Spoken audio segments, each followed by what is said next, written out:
On Answers for Living, we are looking at 3 rules we need to follow in order to win the race in our Christian life. The first rule is we must have discipline. Paul speaks about athletes who compete, and he says that they agonize. Their training is hours of agonizing discipline and exercise, and they do it for one purpose and one purpose only, and that is to win. Many of us have done that. We understand also the effort that people put into winning. But in our Christian life, many seem to ignore the race, or at least there is no agonizing over it. Oh, we go to church on Sunday, but there's little effort throughout the week.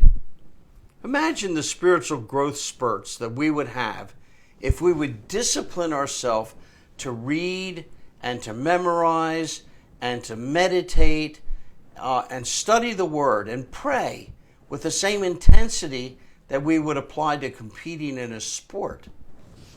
There are many ways to fail in our Christian life, but all of them begin with lack of discipline. Somewhere we make a conscious decision to take the easy route. I'm not going to ask you to add to your schedule, but just substitute these spiritual disciplines in favor of some other priorities. But listen, if you had kidney failure, dialysis would be an everyday occurrence, and you would stick with it, or you would die. We should approach our Christian life with the same type of intensity. So here are some things you should add to your schedule. 1, spend 20 minutes a day in prayer and meditation in the Word of God. But just do it 4 days a week. I'm not asking you to do it for 7, 4 days a week. I'd be thrilled. Number 2, read a chapter in a good Christian book every other day. 3, join a group of believers for fellowship and accountability.